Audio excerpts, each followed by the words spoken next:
Selamat pagi saudara-saudara, saya Nadia Salsabila dari Prodi Psikologi Universitas Syah Kuala yang akan bekerja sama dalam pemeriksaan psikologi saudara. Pemeriksaan ini biasa disebut sebagai psikotes. Sebenarnya hal itu bukanlah merupakan suatu tes, karena tidak ada pengertian lulus tidak lulus. Tujuan pemeriksaan psikologi ini adalah evaluasi kepribadian, sehingga kami memohon kesediaan saudara untuk mengerjakannya secara optimal, agar kami dapat membantu saudara dengan sebaik-baiknya. Persoalan yang disajikan pun beraneka ragam, ada yang berupa kalimat, hitungan, dan sebagainya. Namun semuanya akan dijelaskan terlebih dahulu, sehingga saudara dapat mengerjakan dengan baik. Saudara tidak perlu merasa khawatir, karena untuk pemeriksaan psikologi ini tidak diperlukan persiapan apa-apa. Pada dasarnya, setiap orang akan dapat mengerjakannya dengan baik. Yang penting, dengarkan baik-baik petunjuk yang diberikan. Kerjakanlah apa yang diperintahkan saja.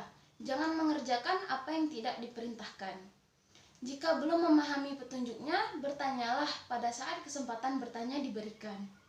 Sebelum saudara dilepas untuk mengerjakan, waktu untuk mengerjakan dibatasi. Namun, batas waktunya ada yang tidak diberitahukan kepada saudara. Oleh karena itu, kami harap saudara bekerja secara efisien. Karena kita bekerja dalam kelompok, maka kita akan mulai pada saat yang sama dan selesai bersama-sama.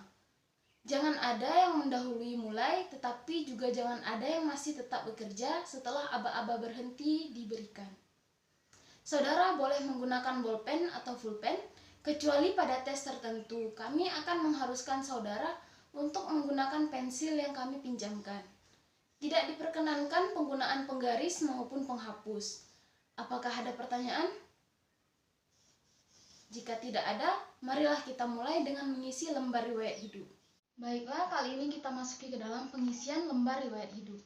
Pengisian lembar riwayat hidup ini belum merupakan pemeriksaan psikologi yang sebenarnya, tetapi baru merupakan pengumpulan data untuk melengkapi berkas saudara. Gunakanlah pulpen atau pulpen saudara. Marilah kita mulai. Yang pertama, isilah nomor pemeriksaan yang terdapat di sudut kanan kertas yang sudah saya bagikan. Lanjutkanlah dengan mengisikan tanggal pemeriksaan, yaitu tanggal hari ini, tanggal 26 Mei 2021. Kemudian isilah nama lengkap saudara dengan huruf cetak. Tidak boleh ada singkatan. Jadi kalau nama saudara R. Bagio harus ditulis dengan lengkap. Apakah Raden Bagio atau Rudi Bagio? Gelar kesarjanaan dituliskan setelah nama Anda di belakang. Misalnya Raden Bagio MSc. Silakan. Setelah mengisikan nama lengkap saudara, sekarang lanjutkan mengisikan tempat tanggal lahir, jenis kelamin, agama, status, dan alamat lengkap saudara. Sangat dianjurkan untuk menuliskan nomor telepon serta juga kode pos tempat saudara tinggal. Semua ini bisa dituliskan dengan menggunakan huruf biasa kecuali dengan nama lengkap.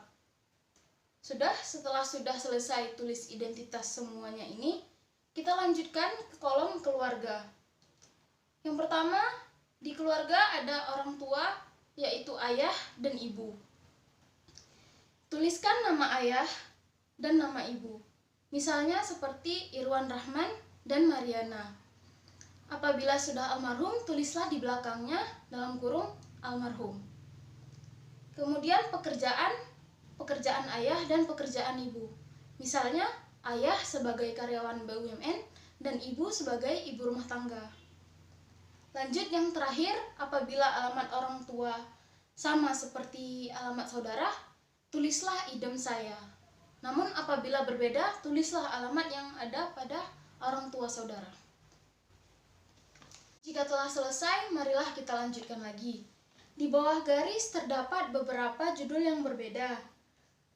Yang pertama ada pendidikan. Sejajar dengan SD atau sekolah dasar, isilah di kolom pertama. Tulislah nama sekolah dasar saudara, kemudian tempat atau kotanya di mana, serta lulusnya tahun berapa. Kemudian di kolom kedua sejajar dengan SLP atau sekolah lanjutan pertama. Isilah dengan nama SMP saudara, tempat atau lokasinya di mana, kemudian tahun lulusnya tahun berapa. Pada kolom ketiga isilah sejajar dengan SLTA atau sekolah lanjutan atas. Diisi dengan nama SMA saudara, tempat atau kotanya di mana, serta lulusnya tahun berapa. Di belakang tahun lulusan harap dituliskan jurusan yang ditempuh di SLA. Misalnya A1, A2, A3, atau A4. Kemudian sejajar dengan universitas. Tulislah nama universitas atau nama akademi tempat saudara mengampu. Kemudian tulis nama tempat atau kotanya serta tahun berapa lulusnya. Kalau belum lulus, di belakang tahun lulus harap dituliskan sampai semester tingkat berapa. Jika ada jurusan, silahkan di belakang tahun lulus dituliskan jurusannya tersebut. Yang kedua ada kursus atau upgrading. Apabila saudara pernah mengikuti kursus, tulislah 3 kursus paling utama yang pernah diikuti. Macam kursusnya apa? Misalnya mengetik, tata buku, komputer programming, bahasa Inggris, dan lain sebagainya. Tempat kursus yaitu di kota di mana kursus itu diselenggarakan. Lamanya kursus yaitu beberapa bulan, pada tahun berapa, dan dari tahun berapa sampai tahun berapa. Dan terakhir ada instansi penyelenggara dari kursus tersebut. Misalnya seperti LPKIA, TRIAD, les privat, dan lain sebagainya. Jika tidak pernah mengikuti kursus, harap dicoret seluruhnya. Kemudian yang ketiga ada pengalaman bekerja. Bagi saudara yang sudah pernah bekerja pada instansi tertentu, tulislah pengalaman kerja yang penting saja. Nama instansi tempat saudara bekerja, tempat atau lokasinya di mana, kemudian jabatan yang saudara dapatkan di situ. Serta yang terakhir lama kerjanya Anda pada instansi tersebut, berapa bulan, berapa tahun, atau dari tahun berapa sampai ke tahun berapa. Kalau belum pernah saudara bekerja, harap coret semuanya. Kemudian yang keempat ada kehidupan berorganisasi. Bagian ini hanya diisi kalau saudara pernah ikut aktif dalam organisasi di luar sekolah, misalnya pramuka, karang taruna, organisasi olahraga, dan lain sebagainya. Untuk organisasi di lingkungan sekolah yang keanggotaannya otomatis, hanya diisi kalau saudara menjabat sebagai pengurus. Seperti misalnya pengurus OSIS atau Senat. Tulis 3 organisasi yang saudara anggap penting yang pernah diikuti. Isilah nama organisasi saudara, jabatan saudara, kemudian lamanya saudara berada di organisasi tersebut, pada bulan berapa, tahun berapa, atau dari tahun berapa sampai ke tahun berapa. Kemudian lokasi atau tempat dari organisasi tersebut berada. Baiklah, sekarang balikkanlah lembar riwayat hidup itu. Marilah kita lanjutkan pada pertanyaan berikutnya. Nomor 5 ada olahraga. Di bagian ini ada bagian aktif dan pasif. Yang dimaksud dengan aktif ialah bahwa olahraga tersebut sampai saat ini masih Anda lakukan, masih sering dikerjakan. Tetapi yang satu lagi bernama pasif adalah bahwa dahulu olahraga tersebut pernah saudara lakukan, tetapi sekarang sudah tidak Anda lakukan lagi. Tulislah macam olahraga yang saudara pernah ikuti, dan di belakangnya dituliskan pasif atau aktif.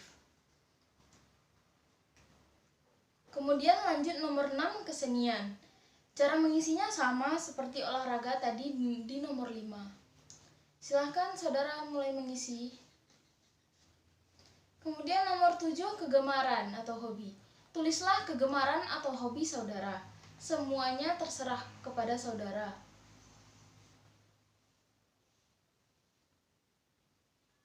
Lanjut ke 8, ada cita-cita. Harap saudara isi dengan cita-cita yang konkret atau cita-cita yang real. Misalnya, ingin menjadi direktur bank, ingin menjadi arsitek, ingin menjadi kritikus sastra, atau yang lainnya. Jangan menuliskan ingin menjadi warga negara yang baik bagi nusa dan bangsa. Jangan juga menulis ingin menjadi ibu atau ayah yang baik, dan lain sebagainya. karena cita-cita semacam itu terlalu umum dan kurang jelas. Yang kesembilan, ada saya, anak ke titik-titik dari titik-titik bersaudara. Isilah menurut urutan saudara di dalam keluarga. Bisa itu anak ke-1, kedua, atau keberapa. Gunakanlah bagan yang telah saya berikan. Kalau saudara anak ke-1, maka kolom kakak dicoret semua. Saudara hanya mengisi kolom adik jika saudara mempunyai adik. Mulailah mengisi dengan melingkari jenis kelamin adik. L untuk laki-laki dan P untuk perempuan. Kemudian tulislah di kolom pekerjaan atau sekolah, instansi dan jabatannya. Kalau sudah bekerja atau sekolahnya dan kelas atau tahun keberapa jika masih sekolah. Lanjutkanlah sampai dengan adik saudara yang paling terakhir. Jika saudara anak ketiga, maka kolom kakak harus diisi dengan data kakak. Lingkarilah jenis kelamin kakak. Kemudian isilah kolom pekerjaan atau sekolah seperti yang dijelaskan sebelumnya. Lanjutkanlah dengan kolom adik apabila saudara mempunyai adik. Jika saudara tidak mempunyai adik, maka kolom adik dicoret saja.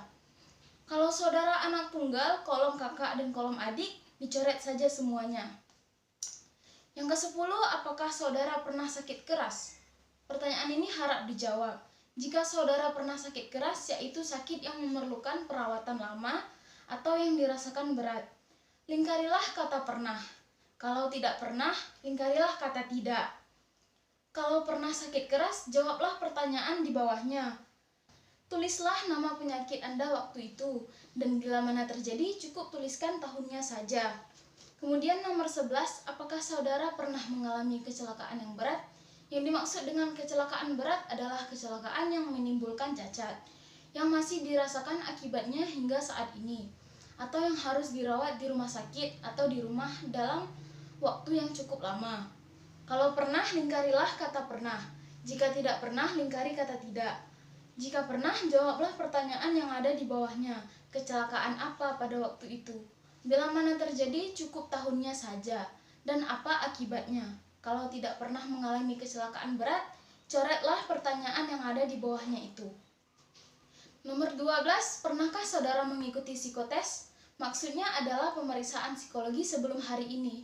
Jika pernah, lingkarilah kata pernah, tetapi jika tidak pernah, lingkarilah kata tidak. Jika pernah, jawablah pertanyaan di bawah. Bila mana, cukup tahunnya saja, tempatnya, cukup kotanya saja, dan tujuannya untuk apa. Misalnya pemilihan jurusan, seleksi masuk sekolah, atau seleksi pegawai, dan lain sebagainya. Jika lebih dari sekali, harap dituliskan semuanya. Kalau tidak pernah, pertanyaan di bawah ini dicoret saja. Jika sudah selesai bagian bawah garis, silahkan tuliskan Banda Aceh atau tempat Anda melakukan pemeriksaan psikologi ini, yaitu tanggal hari ini 26 Mei 2021. Kemudian Anda tanda tangani dan tidak perlu diberikan nama jelas lagi. Jika sudah selesai, letakkan alat tulis saudara dan telitilah kembali dalam menjawabnya. Lembar riwayat hidup ini harus Anda letakkan di sisi meja untuk dikumpulkan sekarang. Lalu sekarang kita akan mulai dengan pemeriksaan psikologi yang sebenarnya.